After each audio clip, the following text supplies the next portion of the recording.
Muito obrigada, boa tarde a todos. Boa tarde e bom dia também para os que estão do outro lado do Atlântico.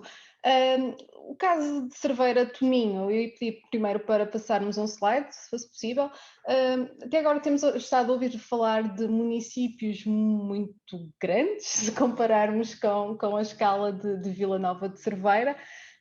Nós estamos a falar de um orçamento participativo transfronteiriço, ou seja, envolve dois concelhos, um português e um espanhol, nas margens do Rio Minho. O nosso projeto nasce na Agenda Estratégica de Cooperação Transfronteiriça, a Amizade de Cerveira Tominho, que tenta procurar um desenvolvimento sustentável do território, sempre orientado à melhoria da qualidade de vida, à coesão territorial e baseado na preservação e na valorização dos recursos endógenos do território. Estamos num território aqui do Alto Minho, um território também com alguma vulnerabilidade ambiental e com algumas ameaças causadas pelas alterações climáticas, nomeadamente ao nível da vulnerabilidade do rio, dos riscos de inundação, as ameaças às condições de cultivo no setor agrário, que é um dos setores base da economia aqui do território, mais na margem espanhola. As consequências do aumento dos níveis das águas do mar, nós estamos numa zona de estuário que também tem a ver com a restrição da água doce. Assim, um pouco como acontece no resto do território nacional e como já vimos o caso da Águeda, o perigo dos incêndios florestais é também algo que nos preocupa e que é uma ameaça real ao nosso território e, consequentemente, também a perda da biodiversidade. Eu ia pedir para avançarem mais um slide, se faz favor. O orçamento participativo transfronteiriço aqui de Vila Nova de Cerveira e Tominho, da Eurocidade de Cerveira e Tominho, é um projeto pioneiro na Eurorregião, na Europa. Acho que até o momento só conhecemos uma tentativa idêntica noutro país.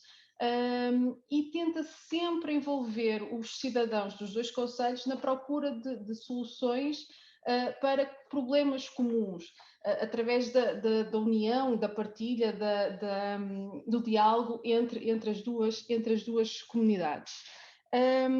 As atividades realizadas no âmbito do orçamento participativo transfronteiriço ajudam também a sensibilizar os governos, os cidadãos e os outros intervenientes locais sobre a necessidade e importância de proteger o ambiente a fim de o salvaguardar para as gerações futuras e, em cima de tudo, e acho que este talvez seja o maior contributo para a adaptação às alterações climáticas, é mostrar aos governos locais e esperamos que também supralocais, o poder da participação pública na robustez da democracia. Acho que isto já foi um tema que já foi abordado antes.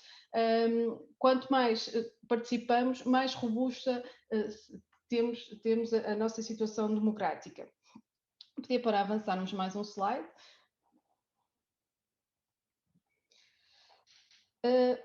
Ao contrário do que já ouvimos aqui, ao contrário, não é ao contrário, mas numa outra perspectiva, estamos a falar de um território pequeno, estamos a falar de um território em que a população dos dois concelhos junta não ultrapassa os 23 mil habitantes. O orçamento que temos discutível também é reduzido. Temos apenas 20 mil euros, 10 mil euros de cada um dos concelhos, para a realização de 2 projetos cada ano. Apesar do orçamento ser pequenino, nós temos conseguido envolver os cidadãos neste processo. Temos inclusive juntado e tentarmos juntar pessoas, entidades que, apesar de viverem aqui num território tão próximo e de desempenharem funções e atividades muito similares, não se conheciam. E claro, depois de falarem e de dialogarem, conseguem sempre apresentar propostas comuns e que favorecem toda a gente. As últimas 3 edições do Orçamento Participativo foram escolhidos 7 projetos, dos quais 4, ou seja, 57%, têm uma relação direta com a adaptação às alterações climáticas. Claro que estamos sempre a falar de projetos muito imateriais, até porque não estamos a falar de um território transfronteiriço em que não podemos edificar ou criar nada físico no outro concelho, não é? Mas que envolve e que ajudam nesta sensibilização à questão climática. 66% do total investido relaciona-se com projetos com conteúdo ambiental. Por exemplo, em 2020 tínhamos dois projetos com conteúdo ambiental. O primeiro era um projeto de caminhadas de conhecimento, de educação e de sensibilização ambiental. Tínhamos outro que era o pensar o corpo e mover a mente, e aí este já se destinava mais à adoção de comportamentos de hábitos de vida mais saudáveis, mas que acabam também por ter uma implicação ao nível da proteção ambiental. Em 2019, houve dois projetos também muito relacionados com a questão ambiental e sobretudo com a educação ambiental, muito direcionados a um público muito pequenino, estamos dos 3 aos 9 anos. Como visitas a quintas pedagógicas, à relação com os animais e com o cuidar da terra e dos recursos naturais, e também à expressão artística. Nós estamos na Vila das Artes, à expressão artística através de materiais de resíduos e afins. As propostas do orçamento participativo transfronteiriço têm que ser obrigatoriamente apresentadas conjuntamente por cidadãos de Cerveira e de Tominho. Cada proposta tem alguém do lado português e alguém do lado espanhol. E isto, pronto, como já disse, tem ajudado a que haja este maior conhecimento, esta partilha, esta procura de soluções que melhorem o território, independentemente do lado do país, da margem do rio em que estejamos. Apesar de só poderem votar cidadãos e eleitores com mais de 18 anos, as atividades, como já referi, destinam-se a todas as faixas etárias. Há aqui uma componente intergeracional bastante acentuada. Por fim, se pudéssemos passar. Pronto, todo este processo, e tenho estado a assistir ao webinar com muita atenção, e já assisti ao anterior em espanhol, tem sido realmente feito perceber que os contributos que os processos participativos e os orçamentos participativos podem ter no combate, ou sobretudo na adaptação às